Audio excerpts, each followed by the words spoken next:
सतगुरु नारायण नारायण नारायण भजमन नारायण नारायण नारायण भजमन नारायण नारायण नारायण। बोलिए सच्चिदानंद की जय हो।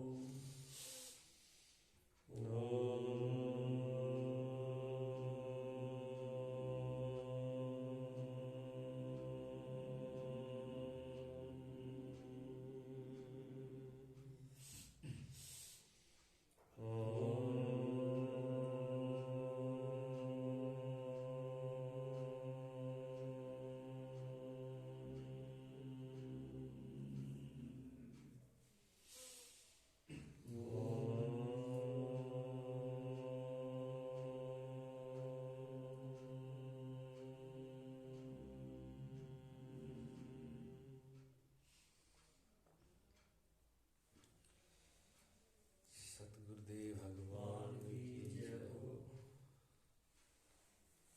पदार्थों का वर्णन हो रहा है। कल 3 प्रकार के पदार्थों का वर्णन हुआ, आज चौथे का। पदार्थ चतुर्विध। अनुबंध। अनुबंध जो है वो 4 प्रकार के हैं। अपने ज्ञान के अनंतर पुरुष को ग्रंथ में जोड़ने वाला। अपने ज्ञान के अनंतर, जो अपने ज्ञान के अनंतर है उस पुरुष को ग्रंथ में जोड़ने वाला, जिसका इस ज्ञान में जो इससे अलावा हटा हुआ है उसको भी इसमें जोड़ना, उसको कहते हैं अनुबंध। बंध मैंने बंधना होता है, वैसे बंधन करना होता है। तो बंध मतलब किसको बंध? जो इस शास्त्र से ज्ञान से नहीं जुड़ा उसको भी जोड़ना। अधिकारी कहते हैं इसमें कौन होगा? ये शास्त्र के अंदर 4 चीजें हैं। पहला शास्त्र का अनुबंध होता है। अनुबंध का मतलब होता है जो इसमें नहीं जुड़ा हुआ उसको जोड़ना। फिर वो जुड़ेगा, जो वो इसका अधिकारी कौन होता है? इस अनुबंध का अधिकारी कौन होगा? जुड़ने का अधिकारी, यानी इस शास्त्र से इस ज्ञान का, जो ये ब्रह्म विद्या है, जो आत्मज्ञान है, ये विद्या, इसका अधिकारी कौन है? जैसे स्कूल के अंदर हम जाते हैं तो स्कूल में हर कोई व्यक्ति का दाखला नहीं होता। बच्चा का उम्र भी चाहिए, बच्चे की दिमाग छोटी ज्यादा उम्र, कम उम्र है तो भी बच्चे का दाखला नहीं होता है, और उम्र ज्यादा है तब भी नहीं होता है। उस उम्र की लिमिट है। फिर दिमाग अगर बिल्कुल ही कोई बुद्धू ही है, जिसका दिमाग ही पागल ही है, उसका भी नहीं होता। और ज्यादा पढ़ा लिखा है, समझदार है, उसको पढ़ने की जरूरत ही नहीं है। जिसने डिग्री पहले कर रखी हो उसका दाखला थोड़ी होगा।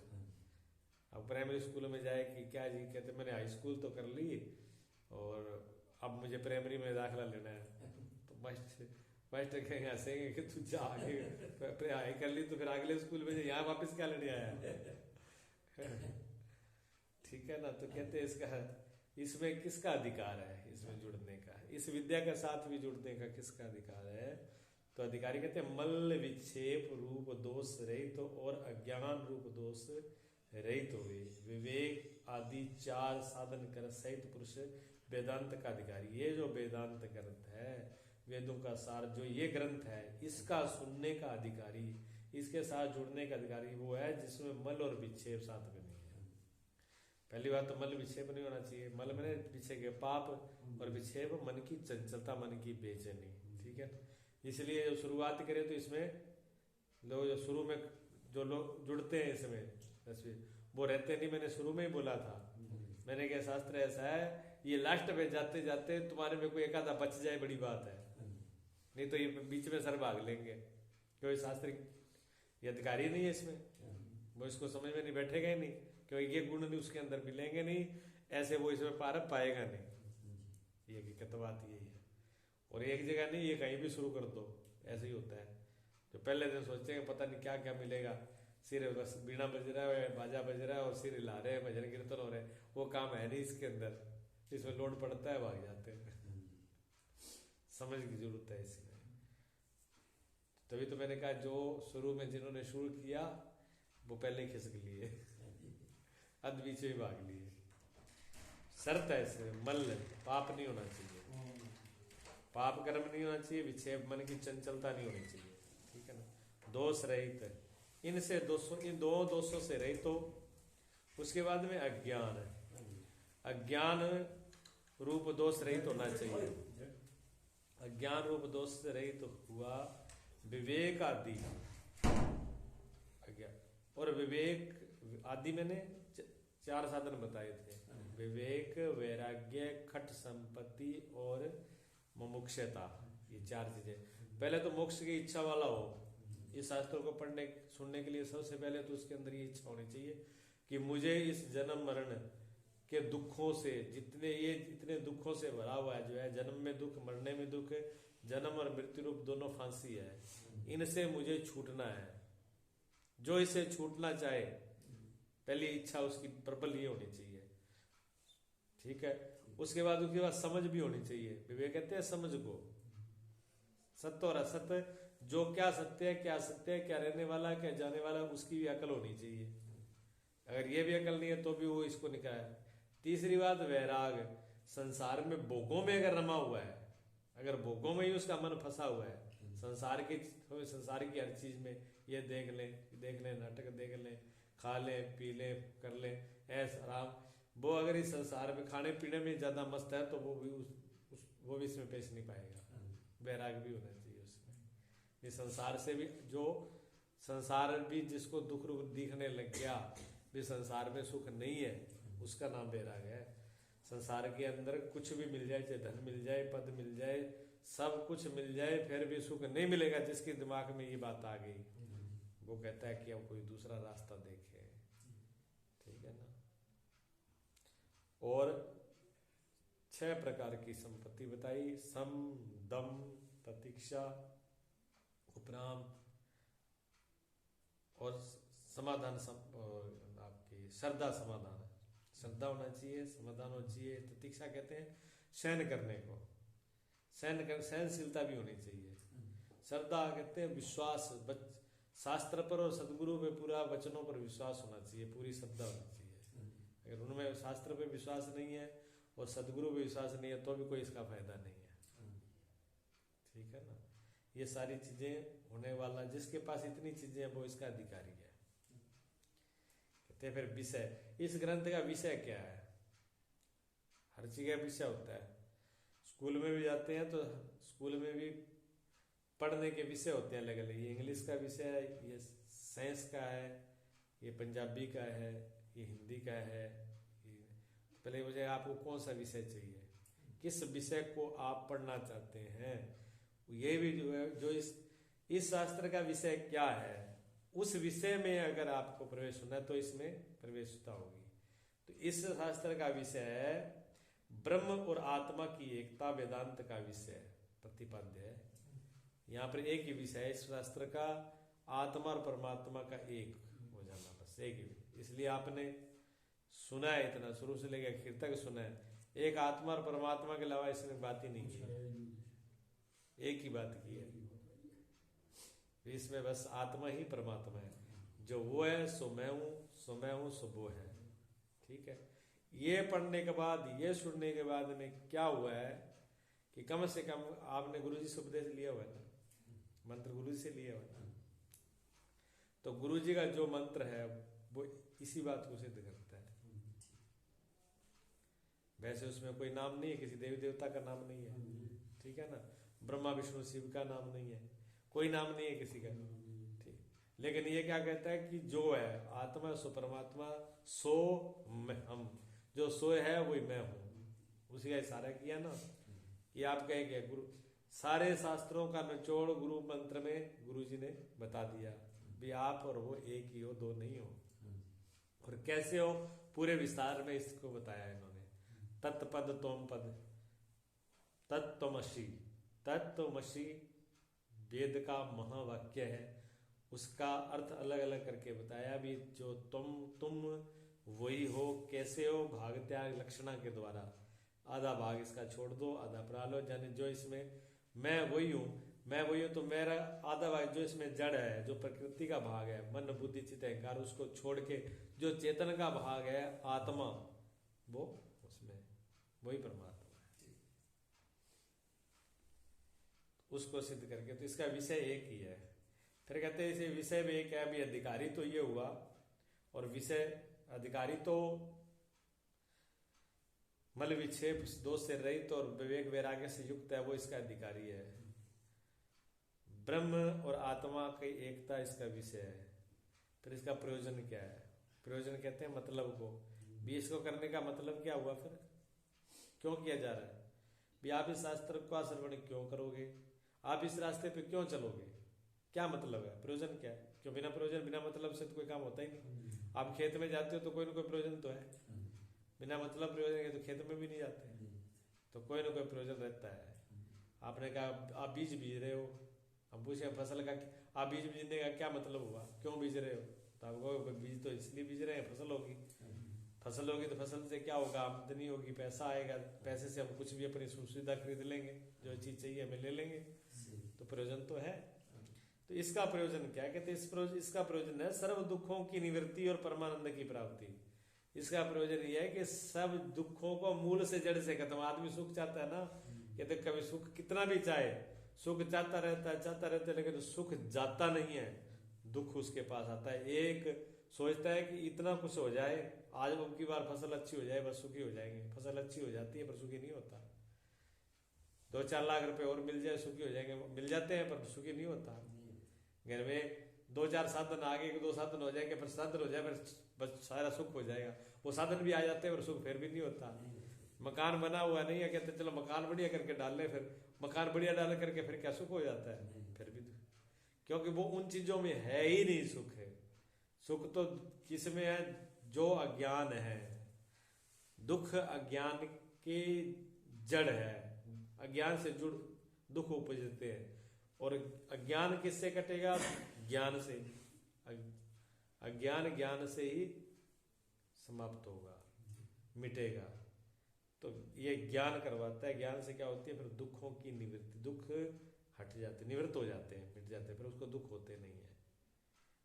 और परमानंद की, जब दुख चला जाता है, और फिर परमानंद की प्राप्ति, तो परमात्मा परमानंदी है तो उसकी प्राप्ति हो जाती है। ये इसका प्रयोजन है। फिर कहते हैं इसका संबंध है। संबंध किसके साथ है? संबंध है ग्रंथ और विषय का प्रतिपादन, प्रतिपाद्य रूप संबंध है। जो इसका ग्रंथ का जो विषय है, विषय क्या था? ब्रह्म और आत्मा की एकता, ये विषय था। ब्रह्म और आत्मा की एकता का विषय, उसका कथन करना और उनको प्रतिपादन करके, उन दोनों का कथन करके आत्मा और परमात्मा को एक कर देना, यही संबंध है। ठीक है, तो ये है 4 अनुबंध इसके। ठीक, अब कहते हैं अंताकरण। अंताकरण भी 4। अंताकरण जो है, अंता कहते हैं अंदर, करण कहते हैं साधन। जैसे आंखें भी करण है, कान भी करण है। ये करण बने जिन जो साधन होते हैं उनको करण बोलते हैं। ठीक है, और उन करण, ये तो बाहर है इसलिए उनको बाहर इंद्रियां, बाहर करण बोलते हैं। एक अंदर है हमारे, जैसे 5 ज्ञान इंद्रियां बाहर हैं, ऐसे 4 इंद्रियां अंदर भी है। मुख्य तो एक ही है, उसको अंतःकरण बोलते हैं, लेकिन उन चारों का अलग अलग नाम लेते हैं। तो पहला क्या है? मन। मन अंदर है ना, मन से भी तो ज्ञान होता है। अगर मन ना हो तो, मन दूसरी जगह हो और कान मेरी तरफ हो और मन घर पे हो और कान मेरी तरफ लगा हो तो समझ में नहीं आएगा, क्यों? मन चला गया ना बीच में से। मन की कड़ी बीच में से निकाल दो आप के और इंद्रियों के बीच में से, मन को अलग हटा दो, फिर ये इंद्रियां बेकार है। फिर ना ये आंख देख सकती है देखते हुए भी, और ना कान सुन सकते हैं सुनते हुए भी। आप सुन नहीं आ रहोगे, मेरे पास सुनते रहोगे, मेरे शब्द ऐसे तो मालूम पड़ेगा कि मैं चुप नहीं, आप बोल रहे हो। अगर मैं चुप हो गया तो ये ज्ञान तो रहेगा कि आप बोले ही नहीं। अगर मैं बोल रहा हूं तो आपको ये भी ज्ञान रहेगा कि आप बोल रहे थे, पर मैं ये पूछूं बोला क्या है, वो समझ फिर वो नहीं आएगा, क्योंकि आप दूसरी जगह थे। मन दूसरी जगह चला गया तो मैंने जो बोला है वो आप बता नहीं सकते, वो पकड़ में नहीं आएगा अभी बोला क्या गया है। तो ज्ञान मन ज्ञान कर रहा है ना, मन माध्यम है, बीच में धागा जुड़ा हुआ है, मन का कनेक्शन जुड़ा हुआ है ट्रांसफार्मर की तरह। बीच में वो बीच में से हट जाए तो आत्मा और इंद्रियों का फिर कोई संबंध नहीं रहेगा। आत्मा के पास जो ज्ञान पहुंच रहा है वो कहाँ से पहुंच रहा है? वो मन के द्वारा ही पहुंच रहा है, मन से ही पहुंच रहा है। तो मन, एक तो मन हुआ, और मन का क्या कैसे पता चलता है आपको? आपको मन का ऐसे पता चलता है कि संकल्प विकल्प करता है, ये कर लूं वो कर लूं, ये कर लूं वो कर लूं, जो एक जगह स्थिर नहीं है, दोनों तरफ ऐसे डोलता है जैसे घड़ी का पेंडुलम होता है ना, दोनों बार जाता है, ये भी अच्छा था, ये भी अच्छा था, ये खरीद लूं कि ये खरीद लूं, ये कर लूं कि ये कर लूं, ये बीज लूं कि ये बीज लूं, आज बीज लूं कि कल बीज लूं। ये मन का काम है, ठीक है। इस मन का काम को फिर टिकाने वाली कौन है? बुद्धि। बुद्धि निर्णय करती है, निश्चय करती है, हाँ ऐसा कर, ठीक है ना। बुद्धि निर्णय करती है। फिर दिमाग, आप कहते मन की छोड़, दिमाग लगा। जब मन ज्यादा गड़बड़ करे, घबराने लगे कि ज्यादा मन के पीछे मत चल, मन के पीछे चलेगा धक्के खाएगा, कि अकल से काम ले ले, दिमाग लगा ले। तो जब दिमाग की बात आती है तो दिमाग निर्णय करता है, और दिमाग का निर्णय एक तरफ होता है, वो निश्चय कर लेता है कि ये गलत है, ये सही है। मन तो डोल रहा है, ये करूं वो करूं, पर इसका निर्णय कौन करेगा? सही कहेगा इसमें घाटा है, इसमें नफा है, ये अभी तो अच्छा लग रहा है, आगे जाके खराब होगा, ये दिमाग करेगा निर्णय। दिमाग निश्चय करता है। ये जो निश्चय रूप वृत्ति है इसको बुद्धि कहते हैं, निश्चय रूप वृत्ति को बुद्धि कहते हैं। चंचल वृत्ति को, संकल्प विकल्प वाली वृत्ति को मन कहते हैं, ठीक है। एक ही अंतःकरण की दो वृत्ति। तीसरी वृत्ति है चित्त, चिंतन श्रवण करना। चित्त दो काम करता है। एक तो चित्त स्मरण कर पुरानी चीज को याद कर लेता है, जो कितनी पुरानी चीज हो उसको बारे। चित्त और चिप, जो चिप आई है ना मोबाइल में, वो चित्त से ही आई है। जो इसका नाम भी रखा गया चिप का मोबाइल के अंदर, वो चित्त से ही रखा गया। चिप मोबाइल के अंदर क्या काम करती है? दो काम करती है। चिप दो काम करती है। एक तो जो उसमें आप रिकॉर्डिंग कर दोगे उसको याद रखेगी, वो आप जब लगाओगे वो बता देगी कि ये टाइम में ये हुआ है, ठीक है। दूसरा क्या काम करती है? फोटो को खींच के जमा कर लेती है। आंखों के द्वारा जो हमने किसी चीज को देखा, 20 साल पहले आदमी को देखा था, और उसकी फोटो आंखों के द्वारा किसने खींची? चित्त ने खींची, वो जमा चित्त के अंदर है। 20 साल बाद आदमी वो सामने आएगा तो हाँ याद आ गया, ये आदमी वहां मिला थी, वही आदमी है। अब फोटो अंदर वाले के साथ मिलेगी। वो फोटो कहाँ रखी थी? वो चित्त में रखी हुई थी। खींची किससे थी? आंखों वाले, आंखों के द्वारा। लेकिन कैमरा पीछे वही है, लाइट जो पड़ रही है कैमरे के आगे सिर्फ शीशा होता है। कैमरे के आगे शीशा होता है सिर्फ, और कुछ नहीं होता। जमा करने वाला सिस्टम पीछे होता है, और ताकत देने वाला विशेष लाइट पीछे होती है इसकी। तो वो चित्त में ही लेटा है, चित्त में ही लेटा है। चित्त से दूसरा अर्थ चेतन भी है। चित्त, चेतन से ही चित्त है। अगर उसमें ये ताकत न हो तो जड़ हो जाएगा, चित्त रहेगा ही नहीं। वो उस आत्मा का प्रकाश चिदाभास रूप में, जैसे प्रतिबिंब, जैसे लाइट का, सूर्यों का, चंद्रमा का प्रतिबिंब जैसे पड़ता है, ठीक है ना, जैसे प्रतिबिंब पड़ता है शीशे में, इसी प्रकार आत्मा का प्रतिबिंब भी उनमें पड़ रहा है। प्रकाश आ रहा है किसमें? चित्त में। चित्त में प्रकाश आने से उसी लाइट से फोटो खींचा जाता है। तो वो चित्र को खींच ले वो चित्त, चित्र को खींच ले, जमा करके रख ले वो चिप, और वो स्मृति, यादाश्त और चित्र को रखना, ये दोनों काम खींच के चित्त का वही चीज का है। तो तीसरी वृत्ति है चित्त, वो आपके अंदर है। तीसरी वृत्ति भी आपके अंदर है। अच्छा, अब रही चौथी वृत्ति। चौथी वृत्ति है जी अहंकार, है अहमता रूप वृत्ति।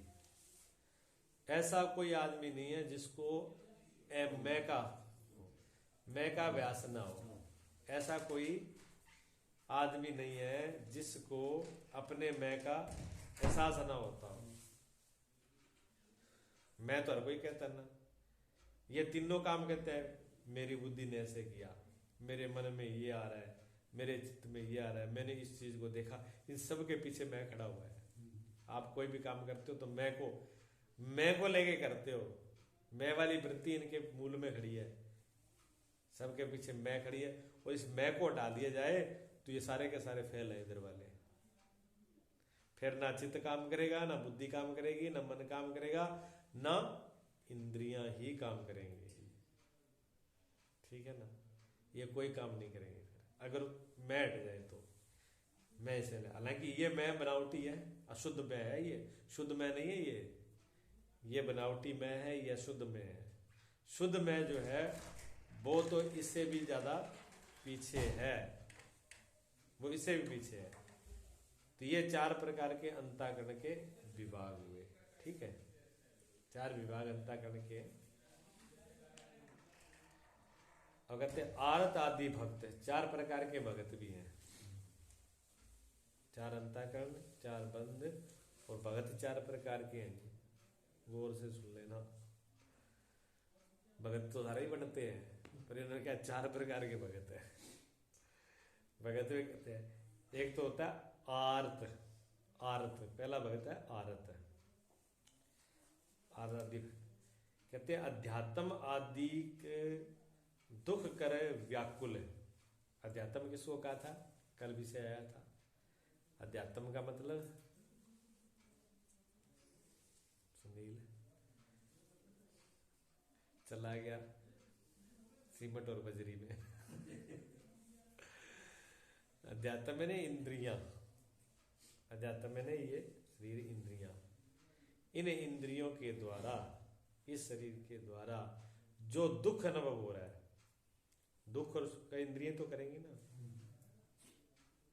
बुरी चीज देखी आंखों के द्वारा और मन में, मन तो उनके साथ रहेगा ही रहेगा। तो मन मैंने सूक्ष्म और ये दोनों शरीर जुड़ करके अध्यात्म में दोनों चीज जुड़ गई, सूक्ष्म शरीर है और स्थूल शरीर है। ठीक है, तो बाहर से आपने गलत शब्द सुना, बुरा शब्द सुन लिया तो पीड़ा हुई, दुख हुआ। आपने विरोध में सुन लिया, बुराई का सुन लिया तो भी पीड़ा होगी, अच्छाई सुन ली तो सुख होगा। ऐसे आंखों के द्वारा कान गलत चीज का निर्णय करना, खाने में खाया, खाने के लिए होता है भी अच्छी चीज खाएं, तो कई बार वो अच्छी चीज की जगह पर वैसी चीज भी आ जाती है तो वो दिक्कत, दुख होता है। ऐसे सर्दी और गर्मी, चमड़ी में ज्यादा सर्दी हो तो भी शरीर में चमड़ी से दुख महसूस होता, सर्दी लगेगी तो चमड़ी भी तो इंद्रिय है ना। और ज्यादा गर्मी होगी तो भी दिक्कत होगी। कठोर नहीं बैठे यहाँ पर, बहुत ज्यादा मतलब नीचे ठंडा भी और पत्थर सख्त है, सख्त होगी तो भी दर्द दिक्कत होगी। नरम होगा थोड़ा आराम रहेगा।